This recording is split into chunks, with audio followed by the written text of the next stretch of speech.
Mama, why do we always have to move?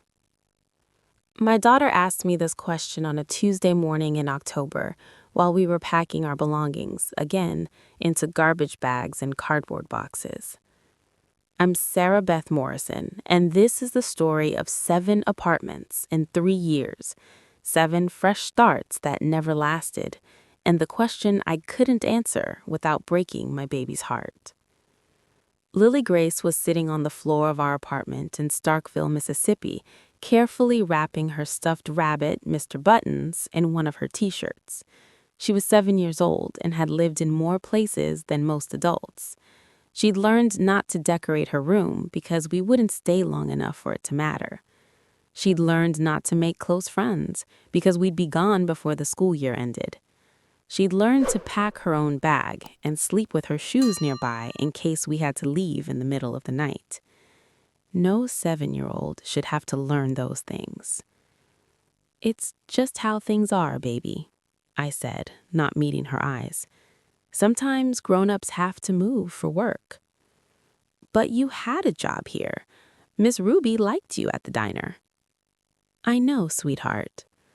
And I liked my teacher and the library lady who read us stories on Thursdays." "I know. So why can't we just stay?" I wanted to tell her the truth. Wanted to say, because your father found us again. Because he called the diner yesterday asking if Sarah Beth Morrison worked there. Because the restraining order is just a piece of paper that means nothing to him. Because staying means he'll eventually show up, and when he does, people will get hurt. Because I'm terrified of him. But I couldn't say any of that. She was 7. She still thought her daddy was a good man who just made mistakes. She didn't remember the bad times. She'd been too young. Before we go any further, I need to know, where are you watching this from right now? Have you ever had to leave everything behind for reasons you couldn't explain? Drop your location in the comments. And if this story already has you hooked, hit that like button, because what I'm about to tell you goes deeper than you might expect. "We just need a fresh start," I finally said. "Sometimes that's good for people." "Is this because of Daddy?" My blood went cold. "What makes you ask that?" "I heard you on the phone with Aunt Tammy Sue. You were crying. You said his name." I thought she was asleep. Thought I'd been quiet enough.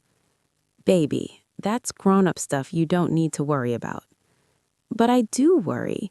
You're sad all the time, Mama, and scared. I see you checking the locks at night. I see you looking out the window when you think I'm not watching." She was too perceptive, too aware. Kids in danger always were. "I'm just being careful," I said. "There's nothing to worry about." But that was a lie. There was everything to worry about.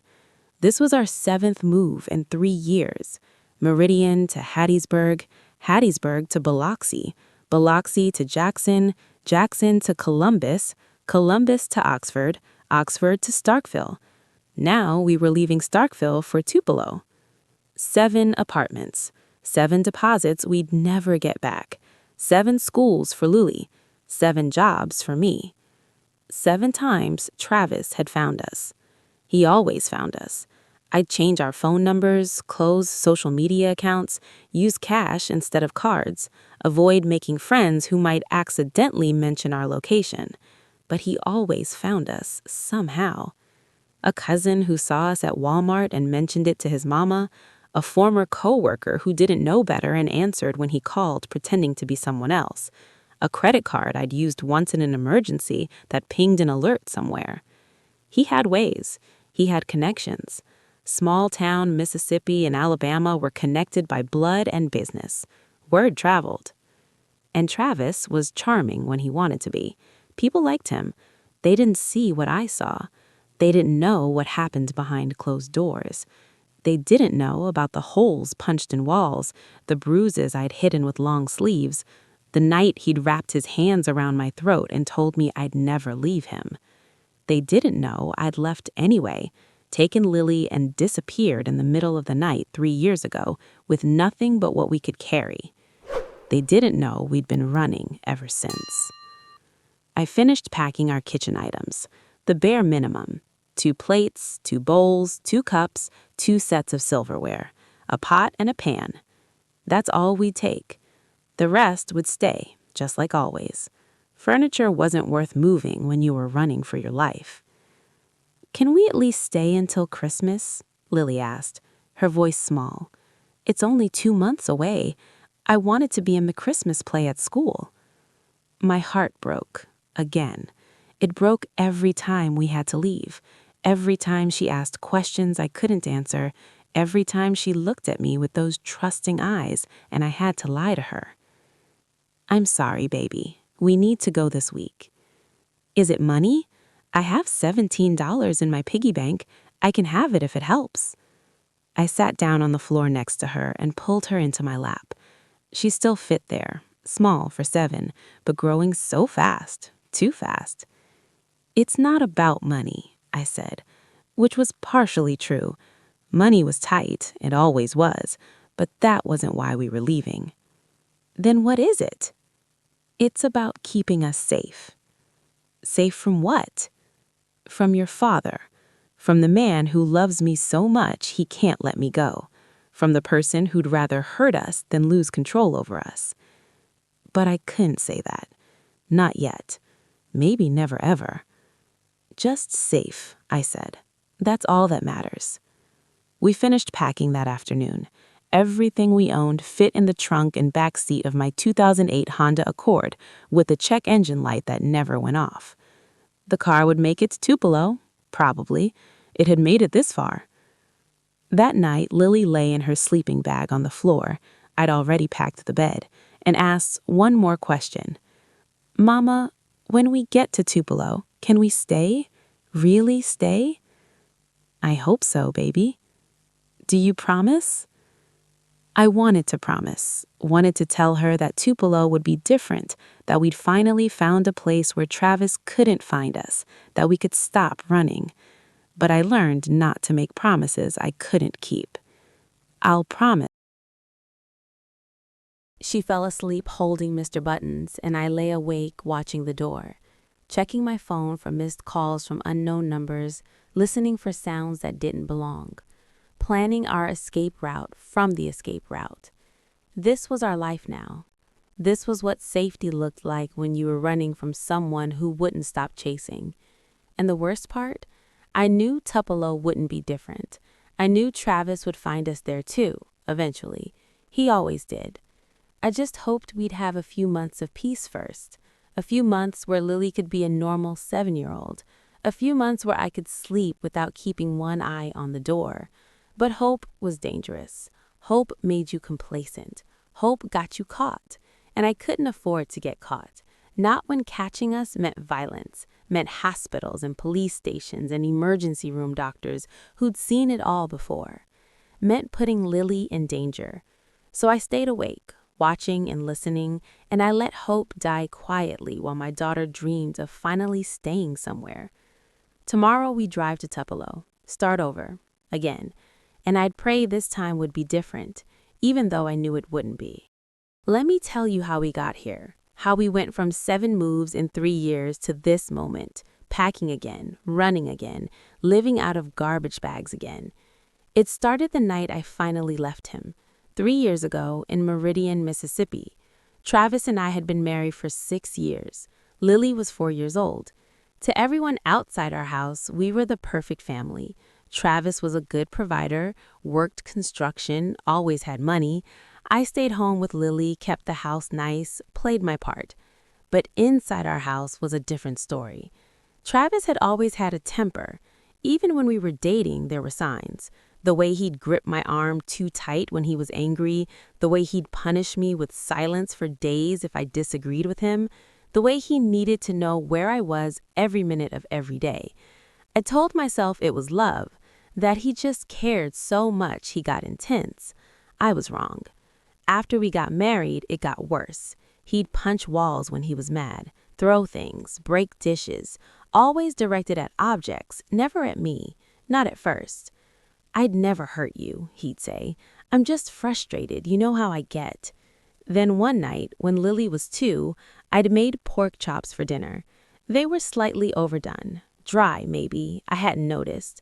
Travis threw his plate against the wall, grabbed my arm and squeezed until I had bruises in the shape of his fingers. "Can't even cook a decent meal," he'd said. That was the first time.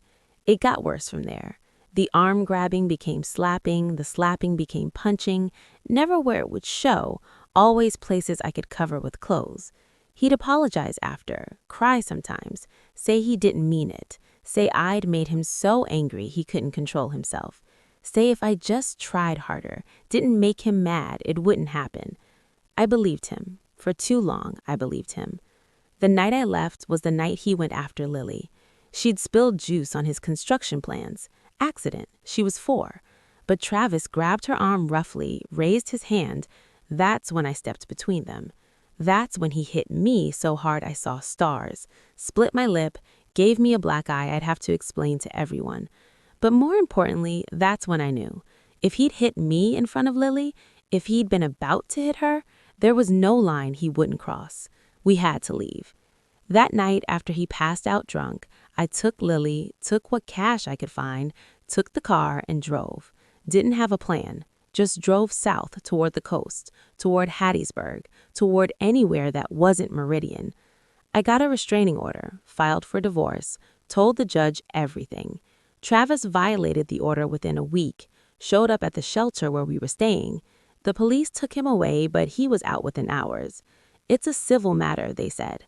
Unless he actually hurts you, there's not much we can do. So we ran. Hattiesburg lasted 4 months. I got a job waitressing. Lily went to pre-K. We lived in a 1-room apartment with roaches and thin walls, but it was ours, safe. Until Travis found us. I don't know how. Maybe he talked to someone unknown in Meridian. Maybe he hired someone. Maybe he just got lucky. But one day, I came home from work, and our landlord said a man had been asking about us, described Travis perfectly, said he was Lily's father, just wanted to visit his daughter. The landlord told him when I'd be home for my shift. We left that night. Didn't even pack. Just grabbed Lily and her Mr. Buttons and drove. That became the pattern. 4 months in Biloxi, waitressing at a seafood restaurant, living in a motel room that rented by the week. Travis found us when someone from his construction crew happened to eat at my restaurant and recognized me. 3 months in Jackson, housekeeping at a hotel, Lily in kindergarten. Travis found us through my sister, Tammy Sue. She'd mentioned to our cousin that we were in Jackson, and that cousin's husband worked with someone who knew Travis. Small town south.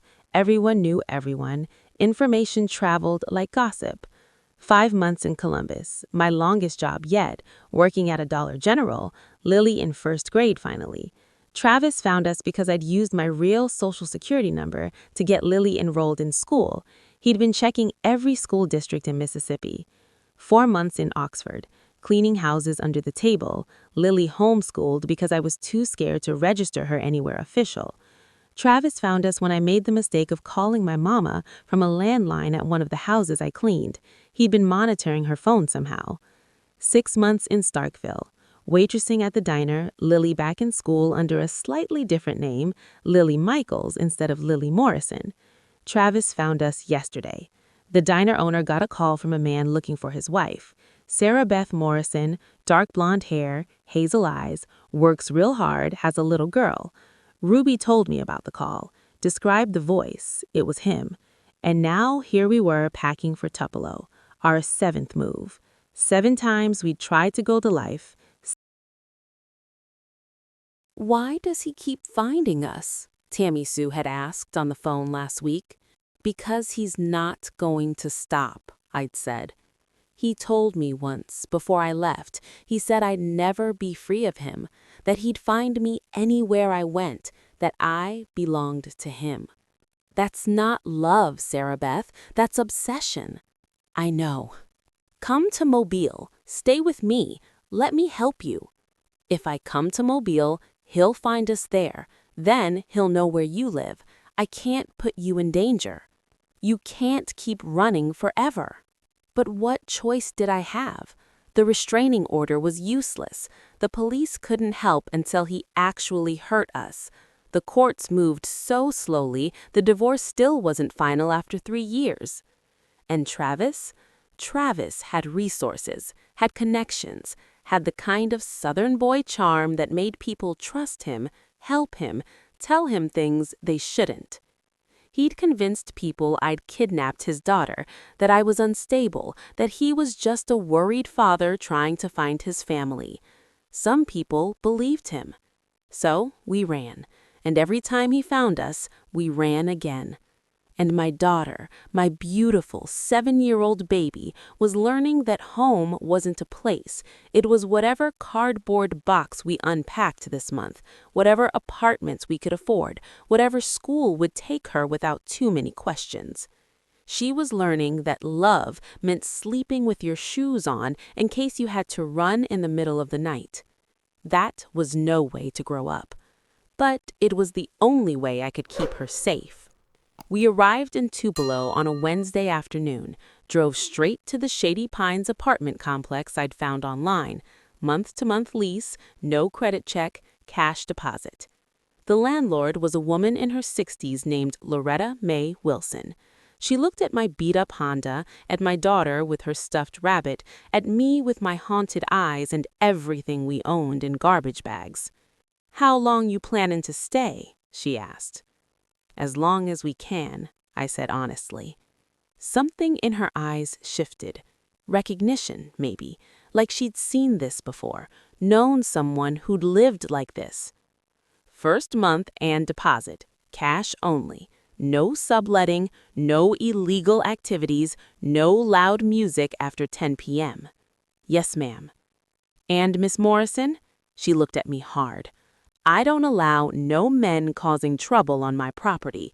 If someone comes around making problems, you tell me first. I keep a shotgun in my office, and I know how to use it." "Yes, ma'am." She gave me the key to apartment 2B, second floor, corner unit. 2 exits, the front door and a window that opened onto the fire escape. I'd learned to always check the exits. The apartment was small. Bedroom, bathroom, kitchen living room combo. Stained carpet, water-marked ceiling, radiator that clanked. But the locks were sturdy and the windows had security bars I could open from inside. It would work. "Is this home now?" Lily asked, standing in the middle of the empty living room. "For now, baby." "Can I put up my drawings?" I hesitated. Putting things on walls made it feel permanent. Permanent was dangerous. Permanent meant roots. Roots meant harder to run. But she was looking at me with such hope.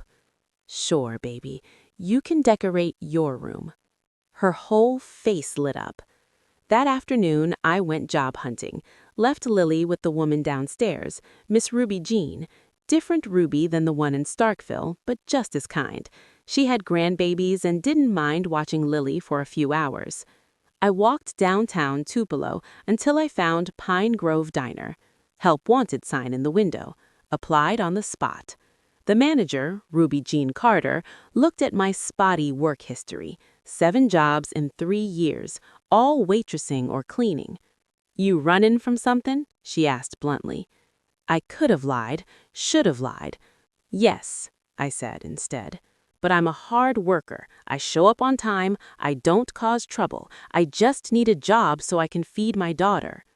Ruby studied me for a long moment. Then she said, "When can you start?" "Tomorrow."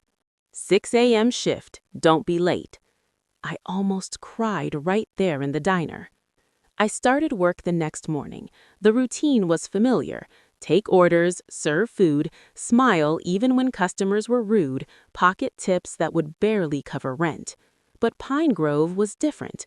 Ruby ran a tight ship but treated her staff well. The other waitresses were kind.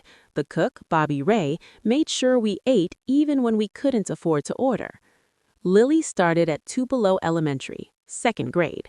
I'd enrolled her as Lily Morrison, her real name, because I was tired of lying, tired of the fear, tired of running. Maybe that was a mistake, but I was so exhausted. The first 2 weeks in Tupelo were good, better than good. Lily made a friend, little girl named Emma, who lived in our apartment complex. They'd play together after school while I worked evening shifts. I started sleeping better, still checking the locks, still watching the door, but sleeping more than 2 hours at a time. Ruby noticed. "You look less like death warmed over," she said one morning. "Thanks, I think. Whatever you're running from, you're doing a good job of it." "How do you know?"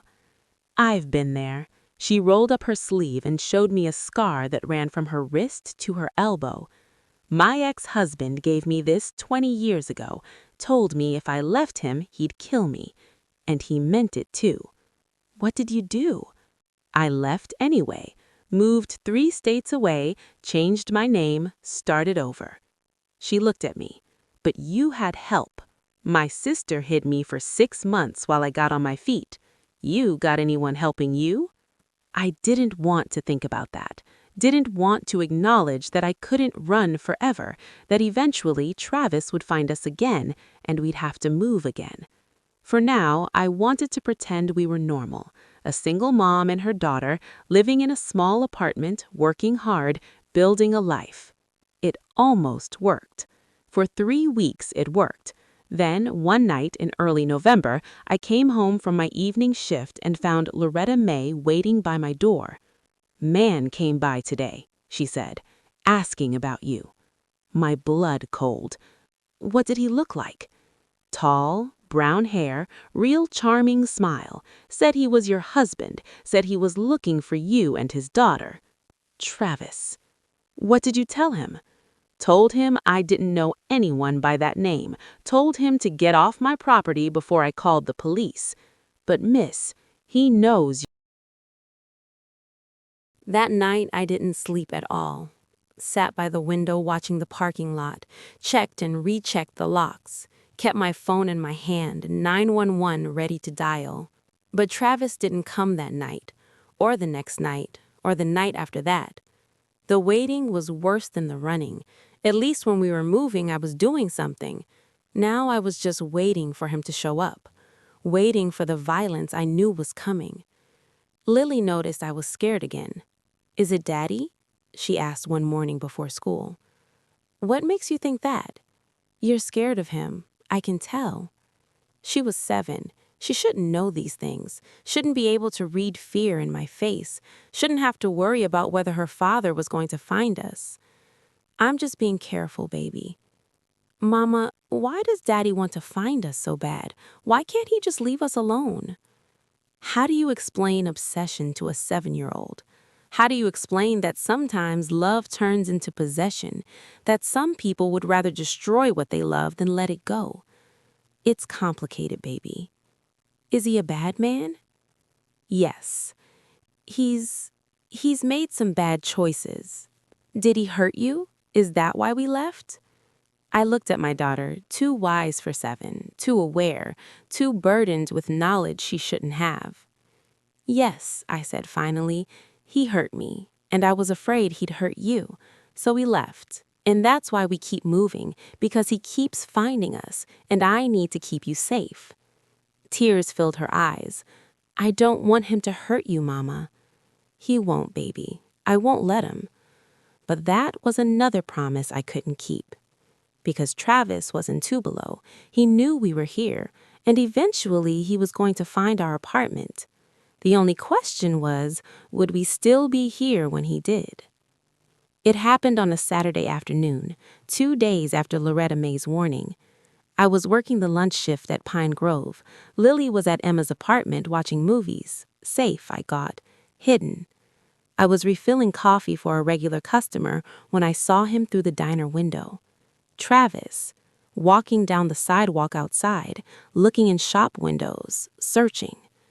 My hands started shaking so badly I spilled coffee on the counter. "Sarah Beth?" Ruby was beside me. "What's wrong?"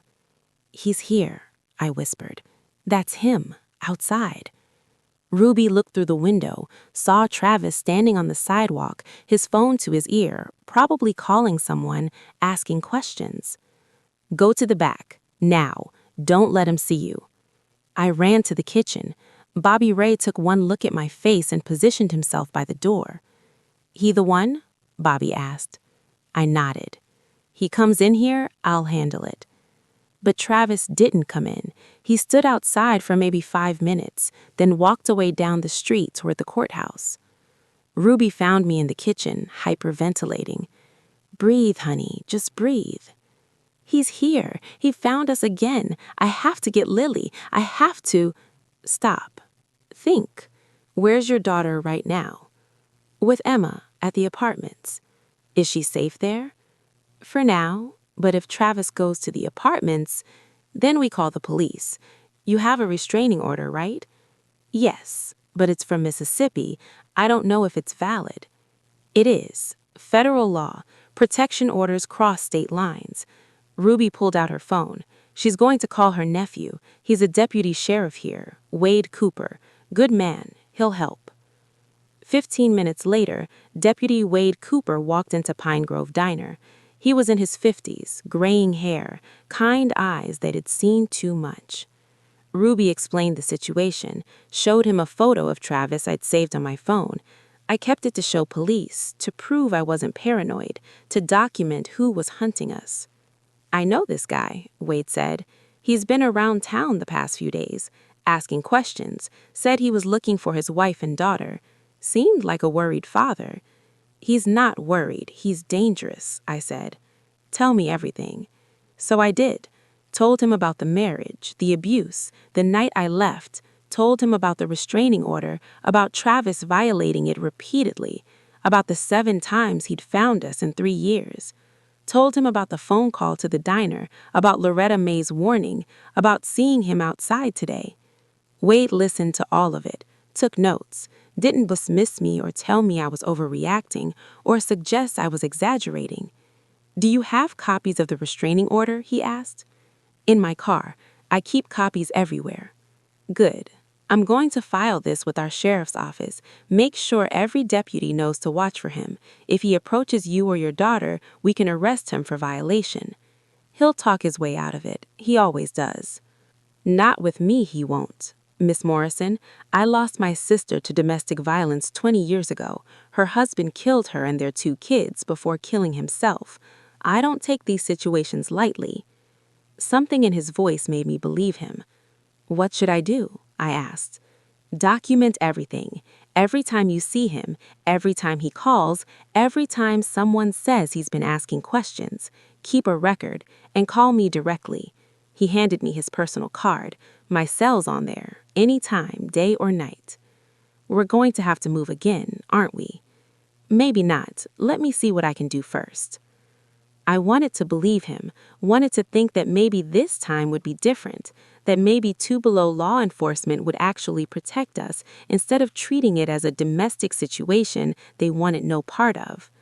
But I'd learned to know hope. I finished my shift in a daze, drove back to the apartments checking my mirrors constantly, ran upstairs to Emma's apartment and grabbed Lily. "Mama, the movie's not over. We have to go, now." "But—" "Now, Lily Grace." She heard my fear in my voice, grabbed Mr. Buttons, followed me without more questions. Back in our apartment, I locked both locks, checked the window locks, pulled the curtains closed, started mentally packing what we'd take, what we'd leave, how fast we could disappear. "Are we leaving again?" Lily asked quietly. "I don't know yet, baby." "You're scared." "I'm always scared." She came and sat next to me on the couch, put her small hand in mine.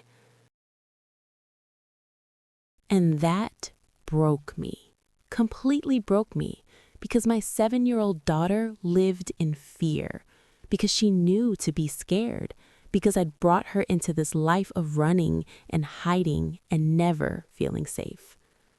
"I'm sorry, baby. I'm so sorry." "It's not your fault, Mama. It's Daddy's."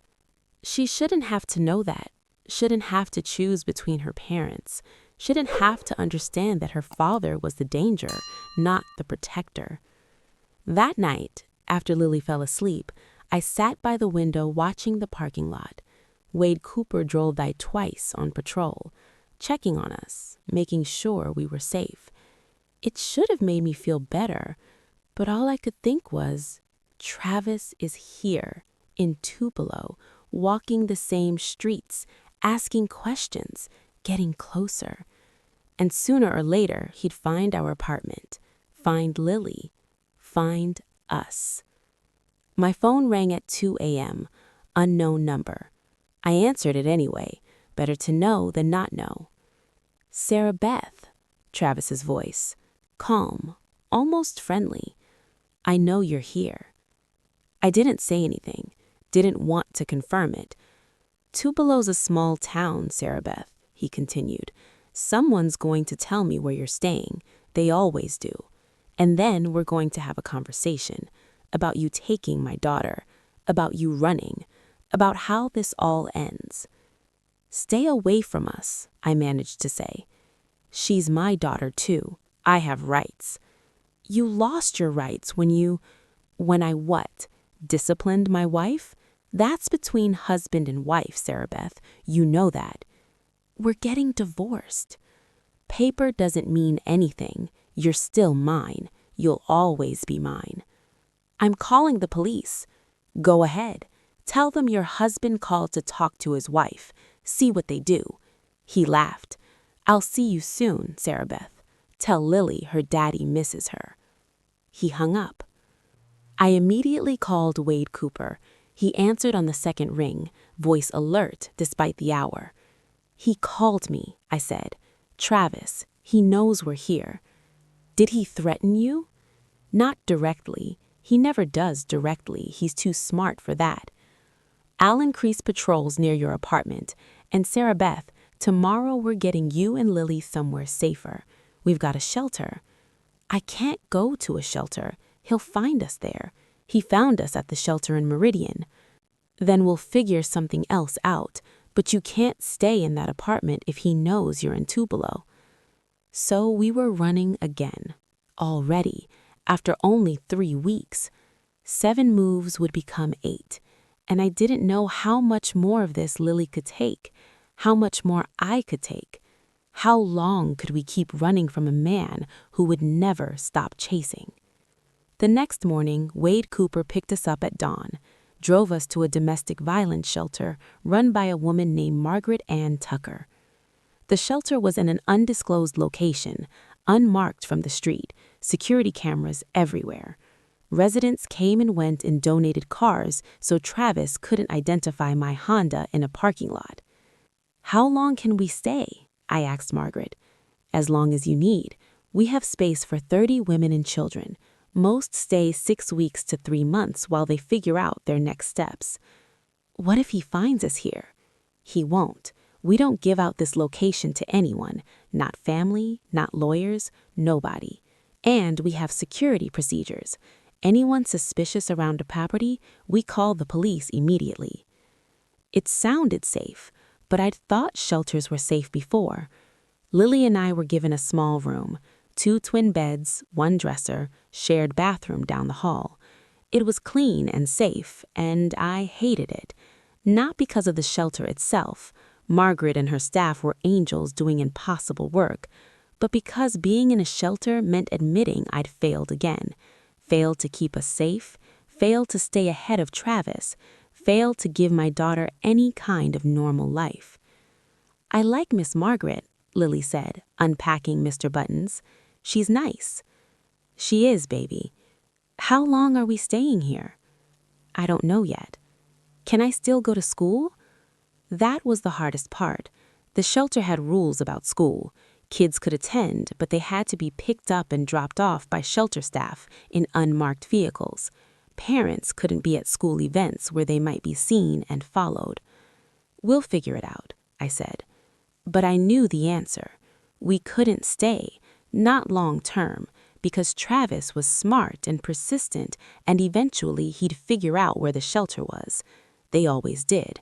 Abusers always found ways. That afternoon, I met with Wade and a victim advocate named Lisa to discuss options.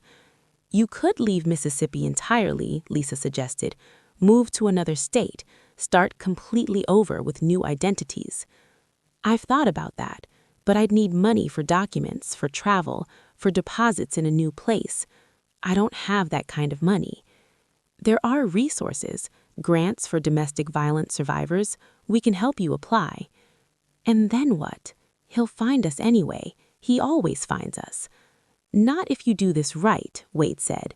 Not if you disappear completely. New state, new names, no digital footprint, no contact with anyone from your old life. That means cutting off my sister, my mama, everyone I've ever known. Yes. And Lily would never see her grandparents again, never talk to her aunt, would have to lie about who she is for the rest of her life? That's the cost of real safety, Wade said gently. I'm sorry. I couldn't do it. Couldn't make my daughter grow up with a fake name, a fake history, no connection to her family. There had to be another way. What if we stayed? I asked Margaret. What if I stopped running and actually fought back? Fought how? Lisa asked. Got the divorce finalized, got full custody, got supervised visitation only for Travis, made it legal, official, documented. That takes time, Wade said. Court proceedings, custody battles, could be a year or more, and the whole time you're sitting still, visible, findable. But I'd have the law on my side, protection orders that are enforced, a sheriff's department that actually cares. Wade looked at me seriously. Sarah Beth, I can't promise we can protect you 100%, even with increased patrols, even with restraining orders. If Travis is determined, he's determined, that's the point. He's never going to stop. So either I run for the rest of my life or I stand and fight. Standing and fighting can get you killed. Running can too. At least if I fight, I'm taking control, making choices, not just reacting to whatever he does next.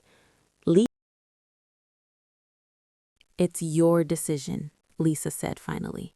We'll support whatever you choose, but you need to understand the risks. I've been living with risks for 3 years. These are different risks. If you stay and fight, you're putting yourself in the line of fire. I'm already in the line of fire. At least this way, I'm shooting back. We spent the next week planning. Lisa helped me file for expedited divorce proceedings, citing domestic violence. Wade worked with the district attorney to file criminal charges against Travis for violating the restraining order and for stalking. My sister, Tammy Sue, drove up from Mobile. You're insane, she said when I explained the plan. He's going to come after you. He's been coming after me for 3 years. I'm tired of running. So what? You're just going to wait for him to attack you? No, I'm going to document everything, work with law enforcement, build a case, and when he violates the order again, and he will, he goes to jail. And if he kills you first, then at least Lily will know I tried, that I fought back, that I didn't just keep running and hiding and teaching her that's the only way to survive. Tammy Sue was quiet for a long moment. Then she said, I can take Lily until this is over, keep her safe with me in Mobile. He'd look for her there. You'd be in danger. Let me worry about that. Sarah Beth, if you're going to stand and fight, you can't do it while worrying about Lily being caught in the crossfire. She was right. I knew she was right. For how long? However long it takes, until the divorce is final, until Travis is in jail, until it's safe for her to come back. Sending my daughter away felt like ripping out my heart, but keeping her here while I fought Travis felt like putting her in front of a loaded gun. Okay, I said. Okay. That night, I explained it to Lily. You're going to stay with Aunt Tammy Sue for a while, in Mobile. Why can't I stay with you? Because Mama has to take care of some grown-up things, and it's safer for you to be with Aunt Tammy Sue. Is Daddy going to hurt you? I'm not going to let him. Promise? I looked at my 7-year-old daughter, the one who'd moved 7 times in 3 years, who'd learned to sleep with her shoes on, who'd asked me why we always had to leave. "I promise I'll be as safe as I can be," I said. "And I promise that after this, we won't have to move anymore. We can stay, really stay." "Can we get a dog?" she asked. The question caught me off guard. "A dog? You said we couldn't have one because we moved too much. But if we're going to stay—" I started crying. My brave, hopeful daughter, already planning for the future. "Yes, baby. When this is over, when you come back, we'll get a dog. A big one? Any size you want." She hugged me tight. "Don't let Daddy hurt you, Mama." "I won't. I promise." Another promise I wasn't sure I could keep. But I died trying. Travis made his move 3 days after Lily left for Mobile. I was alone in the shelter, safe, supposedly, when Margaret Ann came to my room at midnight. "He's here," she said, "outside, demanding to see you." My blood grew cold. How did he find us?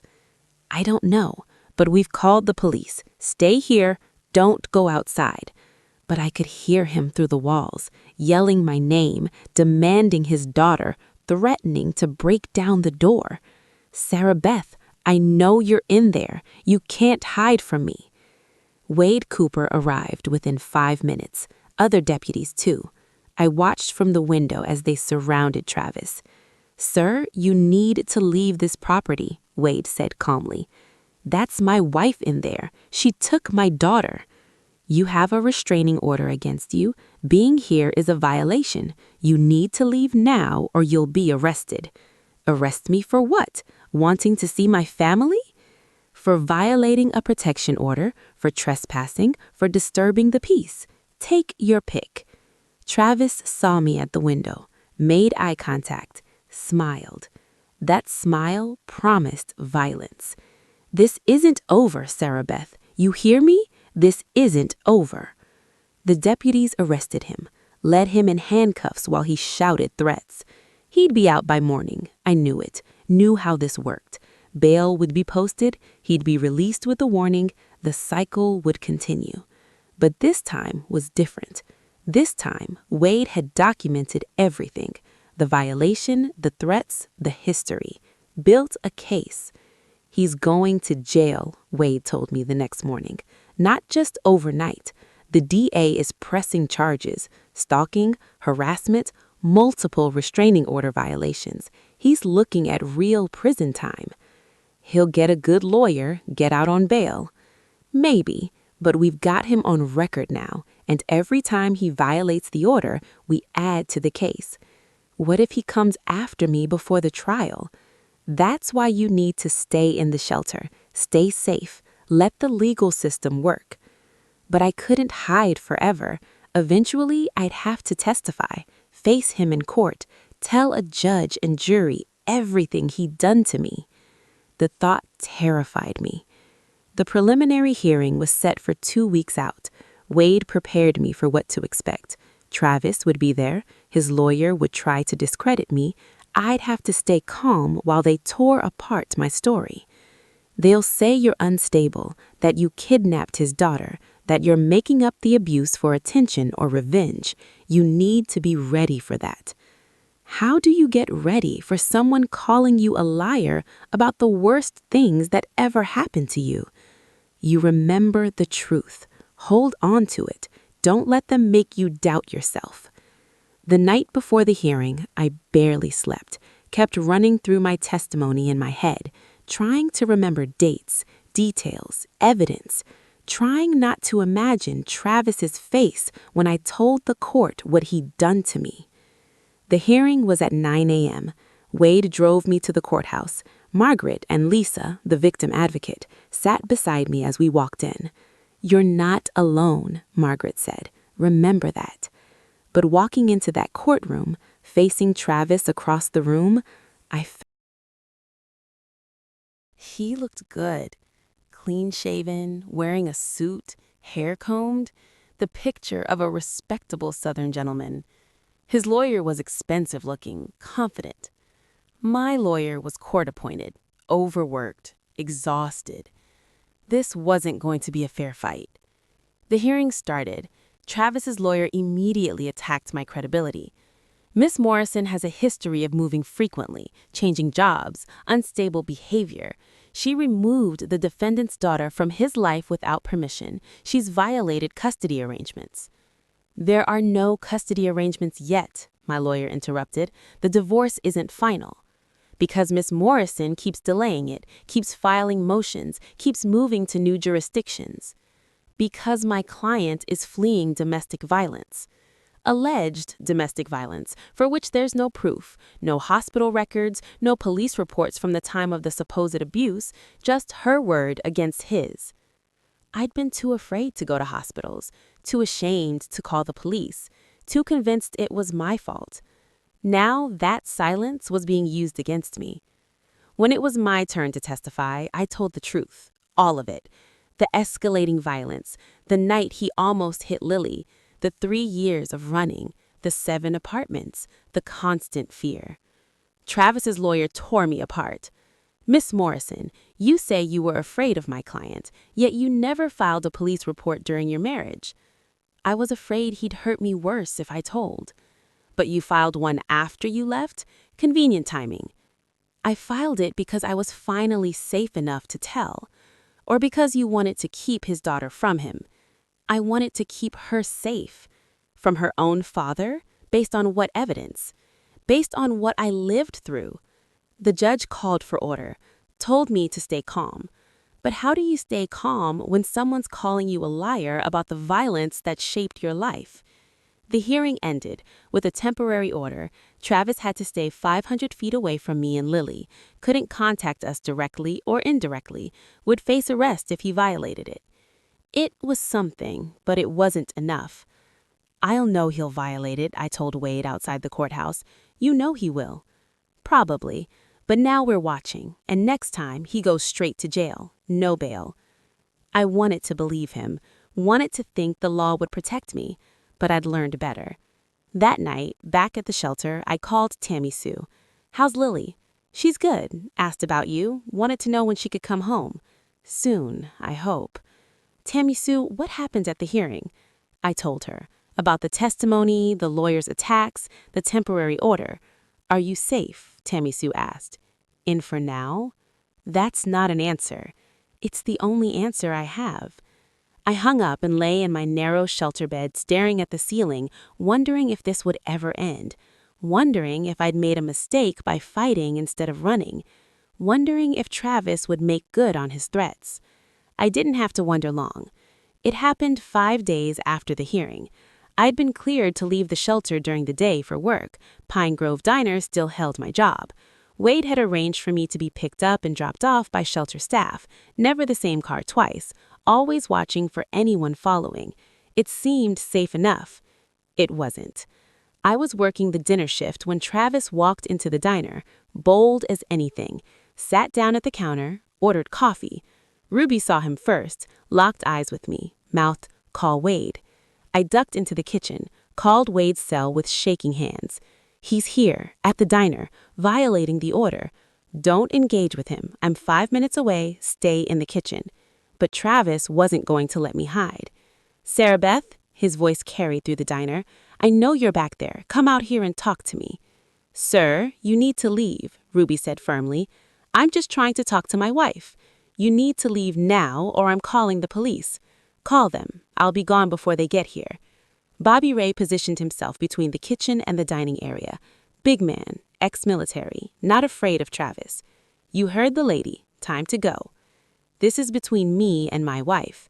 She's not your wife anymore, and you're trespassing. Leave.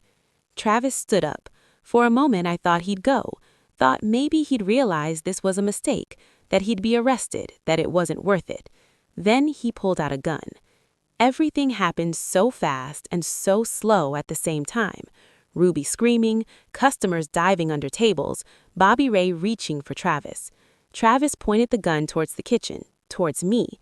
You ruined my life, took my daughter, turned everyone against me. You think you can just walk away from me?" "Travis, put the gun down," Bobby said, hands up, trying to de-escalate. "You don't know what I want. You don't know anything." I stepped out of the kitchen, hands up, heart pounding so hard I thought it might explode. "Travis, please don't do this. People will get hurt. People already got hurt. You hurt me. You destroyed our family." I was protecting Lily, protecting myself. From what? From love? I loved you. I gave you everything. You gave me bruises. You gave me fear. You gave me reasons to run. I made mistakes. I was trying to be a good husband. Good husbands don't hit their wives. His face twisted with rage. The gun wavered in his hand. "You made me do it. You pushed me. You wouldn't listen. I won't take responsibility for your violence. Not anymore." That's when I heard the sirens, when Travis heard them too. He looked at me, at the gun in his hand, at the police cars screeching into the parking lot. "This is your fault," Travis said. "All of it." Then he turned the gun on himself. "No!" I screamed. Bobby Ray tackled him. The gun fired, one deafening shot, but Bobby had knocked Travis's aim off. The bullet went into the ceiling. Then Wade and 3 deputies burst through the door, weapons drawn. Travis was face down on the floor, Bobby's knee in his back, the gun kicked away. "He's secure," Bobby called out. They arrested Travis, handcuffed him, read him his rights. He looked at me as they dragged him away. Not with rage this time, with something worse. Defeat. Like he'd finally realized he wasn't going to win, wasn't going to get me back. The paramedics checked me over. I was in shock, but uninjured. Ruby was shaking, but okay. Bobby Ray was a hero. Wade took my statement, documented everything, told me Travis was going to prison for a long time. Attempted murder, assault with a deadly weapon, restraining order violation. He's done, Sarah Beth. He's finally done. But I couldn't feel relief, could only feel the weight of 3 years of running, 3 years of fear, 3 years of looking over my shoulder. Could only think about my daughter, safe in Mobile, who'd almost lost her mother today. That night, back at the shelter, I called Lily. "Hi, baby." "Mama, when can I come home?" "Soon, sweetie, real soon. Did Daddy find you again?" I hesitated. Didn't want to lie, but didn't want to scare her. "He did, but the police arrested him. He's going to jail for a long time." "Good," she said fiercely. "He was mean to you." "He was, but it's over now." "Can I come home?" "Soon, baby. Let me make sure everything's safe first. Make sure we have a good place to live." "Is it going to be Tupelo?" "Yeah, baby, Tupelo. We're going to stay in Tupelo." "And get a dog?" Despite everything, I laughed. "Yes, and get a dog." "I love you, Mama." "I love you too, sweetheart, so much." After we hung up, I sat in that shelter room and cried. Cried for the 3 years we'd lost to running. Cried for the fear Lily had grown up with. Cried for the woman I'd been before Travis, the one who wasn't always looking over her shoulder. But I also cried with relief, because it was over. Finally, actually over. Travis was in jail. The divorce would be finalized. Lily would come home, and we'd never have to move again. Travis's trial was set for 3 months later. In that time, I rebuilt, slowly, carefully, one day at a time. I moved out of the shelter into a small apartment, still in Tupelo, still close to Pine Grove Diner. Not the shady Pines apartments where Travis had found us, but a different complex with better security. Lily came home in December, a month after Travis's arrest. She ran into my arms crying and wouldn't let go for what felt like hours. "I missed you so much, Mama." "I missed you too, baby, so much."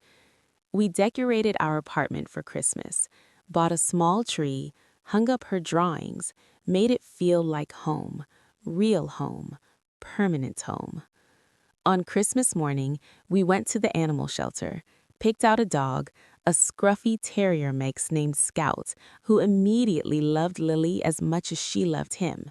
"He's perfect," Lily said, hugging the dog. "Yeah, baby, he is." It felt like a beginning, like after 3 years of running, we were finally standing still. The trial was in February. I had to testify, recount everything Travis had done, both during our marriage and in the 3 years since. It was brutal, reliving it all, facing Travis in the courtroom while I described his violence. But this time, I wasn't alone. Ruby was there, Bobby Ray, Loretta May, Wade Cooper, even Tammy Sue drove up from Mobile. A whole courtroom of people who believed me, supported me, knew I was telling the truth. The jury deliberated for 2 hours, found Travis guilty on all counts. The judge sentenced him to 15 years in prison. 15 years. Lily would be 22 when he got out, an adult, safe. I cried in the courtroom, not from sadness, from relief. After the trial, Wade pulled me aside. "You did it. You fought back. You won." "We won," I corrected. "I couldn't have done this without you, without all of you." "What's next for you?" "Stay in Tupelo, keep working, raise my daughter, be normal." That sounds good. And it was good. Better than good. It was peaceful. The divorce was finalized in March. I was officially Sarah Beth Morrison again. Not Sarah Beth Morrison hiding, but Sarah Beth Morrison living. Lily finished second grade at Tupelo Elementary, made friends, joined Girl Scouts, did normal 7-year-old things. She stopped asking why we were moving, stopped sleeping with her shoes on, stopped checking the locks compulsively. She was just a kid again, finally. I kept working at Pine Grove. Ruby promoted me to shift manager, gave me a raise, told me I'd earned it. "You're family now, you and Lily, both." And we were. The diner staff became our family. Bobby Ray taught Lily to play chess. Ruby taught her to bake pies. The other waitresses babysat when I needed coverage. Tupelo became home, real home. The kind where you know your neighbors, where people wave at you at the grocery store. The kind we'd never had before. The first year after Travis went to prison was about healing. Lily started seeing a therapist, a kind woman named Dr. Sarah who specialized in childhood trauma, helped her process the fear, the moving, the instability, helped her understand that her father's violence wasn't her fault. I started therapy too, dealing with 3 years of hypervigilance, of never feeling safe, of always waiting for the next attack, learning how to relax, how to stop checking exits, how to trust that I could stay in one place. It took time, longer than I expected. I'd jump at loud noises, check the locks multiple times before bed, wake up in the middle of the night convinced I'd heard Travis's voice. But slowly, gradually, it got better. By Lily's 8th birthday, I could sleep through the night most nights, could go to work without constantly watching over my shoulder, could let Lily play in the park without panicking every time she went out of sight. We were healing, both of us. Ruby noticed the changes. "You look lighter," she said one morning, "like you're not carrying the weight of the world anymore." "I'm trying not to." "Good. You deserve to be happy, Sarah Beth." Did I? After everything that happened, after all the mistakes I'd made staying with Travis as long as I did I deserve happiness? My therapist said yes, said surviving wasn't a mistake, said protecting my daughter was the bravest thing I'd ever done. I was learning to believe her. That summer, Tammy Sue came to visit, spent a week with us in Tupelo, met all our friends, ate at Pine Grove every day, watched Lily's softball games. "You did good here," she said. "Built a real life." We got lucky, found good people. It wasn't luck. You're brave. You fought back. You earned this. Maybe she was right. Maybe I had earned this peace, this stability, this life where Lily could just be a kid. On the 1-year anniversary of Travis's sentencing, Wade stopped by the diner for coffee. "How are you doing?" he asked. "Good, really good. Better than I thought I'd be." "You thought about what happens when he gets out? 15 years isn't forever." I had thought about it a lot. By then, Lily will be an adult. I'll be in my 40s. We'll have had 15 years to build a life, establish roots, become strong. You think he'll come after you when he's released? Maybe, probably. But by then, I'll be ready. Won't be running, won't be hiding. I'll be standing my ground. Wade smiled. I believe you. That fall, Lily started 3rd grade. Same school, same friends, same routine. Normal. She came home from school one day with a question. "Mama, we had to write about our summer, and I wrote about Tupelo, about staying here, about scouts, about my friends." "That sounds nice, baby." "But then Emma wrote about moving to a new house, and I realized we didn't move this year. We didn't move at all." "No, sweetheart, we didn't." "We're really staying?" "We're really staying." She hugged me tight. "This is my favorite place we've ever lived." "Mine too, baby. Mine too." It's been 2 years now since Travis went to prison. 2 years of stability, of safety, of being able to stay. Lily is 9, growing up strong and confident and brave. She knows her father is in prison, but we don't talk about him much. She doesn't ask, doesn't seem to want to know. Maybe someday she will. Maybe when she's older, when she can understand the full story, I'll tell her everything. Tell her about the violence, about the running, about the 7 apartments in 3 years. But for now, she just knows we're staying in Tupelo, that this is home, that she doesn't have to pack her belongings into garbage bags anymore. Last week, she asked me to tell her about all the places we lived before Tupelo. "Why do you want to know?" I asked. "Because for a school project, we're supposed to interview someone about moving. I thought you'd be good since we moved so much." So I told her about Meridian, where she was born, about Hattiesburg by the ocean, about Biloxi with the casinos, about Jackson with the big zoo, about Columbus and Oxford and Starkville. 7 places in 3 years. "That's a lot of moving," she said. "Why did we move so much?" It was the same question she'd asked that October morning 2 years ago, the question I couldn't answer honestly then. But now, at 9, she was old enough to hear at least part of the truth.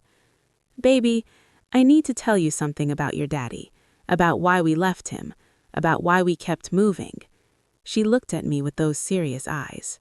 "Okay." "Your daddy hurt me sometimes when we were married, not just with words, but with his hands.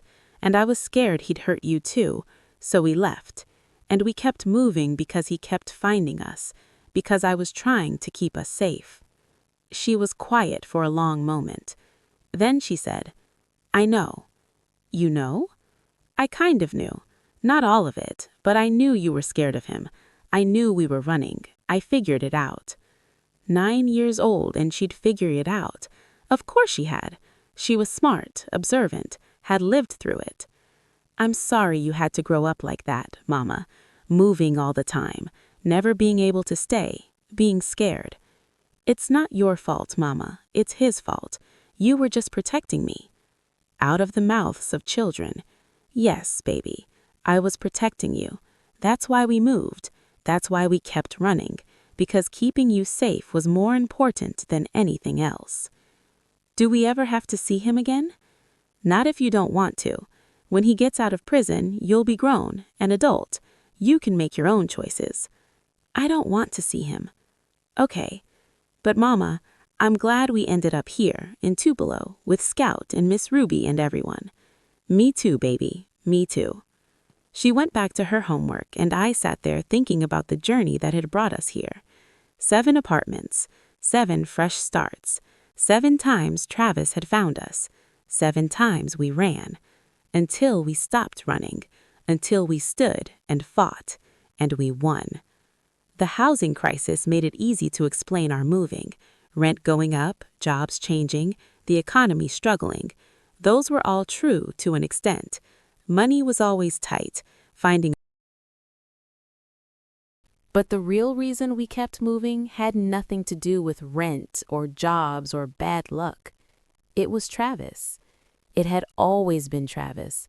His violence, his obsession, his refusal to let us go. That was the truth Lily had been too young to understand. The truth I couldn't tell her while we were still running, still hiding, still afraid. But now she knew. Not all of it, she didn't need to know all of it yet, but enough. Enough to understand that her mother had fought for her, had protected her, had done everything necessary to keep her safe, even when that meant living out of garbage bags, even when that meant moving 7 times in 3 years, even when that meant never being able to stay anywhere. Until now.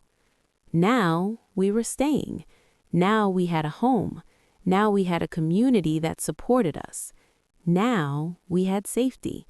Real safety. The kind that came from Travis being locked up where he couldn't hurt us. The kind that came from restraining orders that were actually enforced. The kind that came from people who believed me, supported me, helped me fight. That night, after Lily was asleep, I stood in our small apartment, our home, and looked around. At Lily's drawings on the walls, at Scout sleeping in his dog bed, at the bookshelf full of books we'd actually unpacked, at the photos of us with Ruby, Bobby Ray, Loretta May, Wade, all the people who'd become our family. At the life we'd built in Tupelo, the life we got to keep. We'd moved 7 times in 3 years, 7 apartments across Mississippi and Alabama, 7 attempts to escape, to hide, to find safety. And finally, we'd found it. Not by running, but by standing still, by fighting back, by refusing to let Travis control our lives anymore. "Mama," Lily called from her room, "can you come here?" I went to her room. She was sitting up in bed, Mr. Buttons in her arms. "I forgot to tell you something." "What's that, baby?" "My teacher said my project was really good, the one about moving. She said it was brave." "You're brave, sweetheart." "No, Mama, you're brave. I just went where you took me. You're the one who kept us safe. You're the one who never gave up." She lay back down and I tucked her in, kissed her forehead, told her I loved her. "Mama," she said sleepily, "we're never moving again, right?" "Never again, baby. This is home." "Good. I really like it here." "Me too, sweetheart. Me too." I turned off her light and went back to the living room, sat on our second-hand couch with Scout curled up beside me, and I let myself believe it. Let myself believe that we were safe, that we'd made it, that we'd survived, that we'd never have to move again. Thank you for staying with me through this entire story. I know it was heavy. I know it was hard to hear, but these stories need to be told. If you made it all the way here, please hit that like button. It helps other people who might need this story find it. Thank you for being here. Thank you for listening. Thank you for caring about a stranger's story. If this resonated with you, please subscribe to this channel. We share real stories from real people navigating real struggles. Share this with someone who might need it. You never know who's silently suffering, who needs to know they're not alone. And drop a comment telling me where you're watching from and what resonated with you. I'm Sarah Beth Morrison. My daughter asked why we kept moving, and the answer was simple and terrible. We were running from her father, from his violence, from his obsession. We moved 7 times in 3 years trying to escape, and finally we did. Not by running, but by standing still, by fighting back, by refusing to let him control our lives anymore. If you're running right now, I hope you find your Tupelo, your place to stand still, your community that supports you, your moment to fight back. You deserve safety. You deserve peace. You deserve a life where you don't have to keep moving. Stay strong, stay safe, and know that you're not alone.